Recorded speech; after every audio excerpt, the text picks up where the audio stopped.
Hello नमस्कार दोस्तों, मैं कौशलेंद्र सिंह समस्त सम्मानित छात्र छात्राओं का आपके अपने यूट्यूब चैनल पर हार्दिक स्वागत व अभिनंदन करता हूं। आज हम लखनऊ विश्वविद्यालय लखनऊ द्वारा बीएड सेकेंड सेमेस्टर एग्जामिनेशन 2022 के अंतर्गत विषय विज्ञान के क्वेश्चन पेपर के ऊपर चर्चा करेंगे। जैसा आपके सामने यहाँ पर स्क्रीन पर दिया हुआ है कि यहाँ पर मैक्सिमम मार्क्स 80 रहेंगे, 80 अंक निर्धारित किए गए हैं और जो समयावधि है वो 3 घंटे की होगी। इसके साथ ही साथ जब से कोरोना आया है, कोरोना के बाद से जो पेपर पैटर्न है उसमें 10 क्वेश्चन पूछे जाते हैं और इसमें से 5 क्वेश्चन अटेम्प्ट करने होते हैं और ये सारे प्रश्न लॉन्ग होते हैं। इसमें से सिर्फ 5 कोई भी आपको अटेम्प्ट करना है और ये 10 क्वेश्चन है वो सारी यूनिट से मिक्स होते हैं, पर इससे पहले ऐसा नहीं होता था। अब ये हो रहा है कोरोना के बाद से। सबसे पहले यहाँ पर दिया हुआ जो पहला प्रश्न दिया हुआ स्क्रीन पर वह है कि विज्ञान की प्रकृति को स्पष्ट कीजिए तथा विद्यालयी पाठ्यक्रम में एक विषय के रूप में विज्ञान के स्थान का औचित्य बताइए। तो यह प्रश्न 16 अंक का है और ये बहुत महत्वपूर्ण प्रश्न है। अब हम दूसरे प्रश्न की ओर बढ़ेंगे। दूसरा प्रश्न बहुत महत्वपूर्ण है और प्रत्येक बार ये पूछा जाता है कि विज्ञान शिक्षण के लक्ष्यों तथा उद्देश्यों के अंतर को स्पष्ट कीजिए। उद्देश्यों के ज्ञान की एक विज्ञान अध्यापक के लिए क्या उपयोगिता है। बहुत ही महत्वपूर्ण प्रश्न है, इसके लिए भी 16 अंक हैं। इसी प्रकार तीसरा प्रश्न लूनार इक्लिप्स से पूछा जा रहा है कि चंद्र ग्रहण क्या है, एक सरल चित्र द्वारा व्याख्या कीजिए और यह 16 अंक का यह भी प्रश्न है, बहुत ही महत्वपूर्ण है और आसानी से इसमें आप अंक प्राप्त कर सकते हैं। इसी प्रकार प्रश्न संख्या 4 और प्रश्न संख्या 5 पर भी हम चर्चा करेंगे।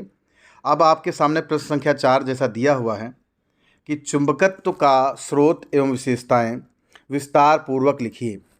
चुंबक के संपर्क में आने पर लोहा किस प्रकार चुंबकत्व के गुण प्राप्त कर लेता है, समझाइए। तो यह भी बहुत महत्वपूर्ण प्रश्न है, ये आपके कंटेंट से रिलेटेड पूछा गया है, 16 अंक का ये भी है। इसी प्रकार जो अगला प्रश्न है वह है कि नाभिकीय विखंडन और संलयन में क्या अंतर है। विखंडन और संलयन का एक उदाहरण दीजिए और कौन सा ज़्यादा प्रभावी है।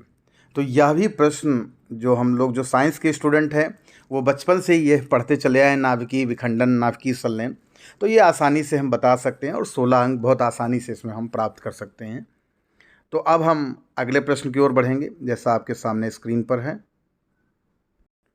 प्रश्न संख्या 6 जैसा स्क्रीन पर दिया हुआ है कि ऊष्मा अंतरण के 3 प्रकार क्या हैं, परिभाषा एवं उदाहरण के साथ इनकी व्याख्या कीजिए।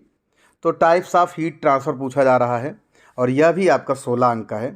ये भी हम लोग साइंस के स्टूडेंट पढ़ते चले आ रहे हैं, इसको भी आसानी से हम कर सकते हैं। इसी प्रकार प्रश्न संख्या 7 ध्वनि तरंगों को वायु में संचरण को विस्तार पूर्वक सचित्र समझाइए। प्रतिध्वनि की उपयोगिता का वर्णन कीजिए। यह प्रश्न 7 जो है, प्रश्न संख्या 7, यह 16 अंक का ये भी है, इसे भी आप आसानी से कर सकते हैं। अब हम अगले प्रश्न की ओर बढ़ेंगे।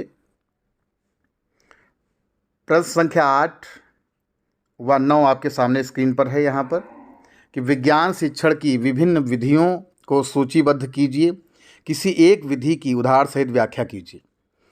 तो काफ़ी teaching method, lecture method, lecture cum demonstration method, lab method, project method, ऐसा ये सब आप इसमें आप दे सकते हैं। तो ये आप आसानी से इसको भी आप कर सकते हैं, इसके लिए भी 16 अंक निर्धारित हैं। प्रश्न संख्या 9 विज्ञान शिक्षण में सहायक शिक्षण सामग्री के उपयोग को समझाइए एवं दृश्य सामग्रियों का विस्तार से वर्णन कीजिए।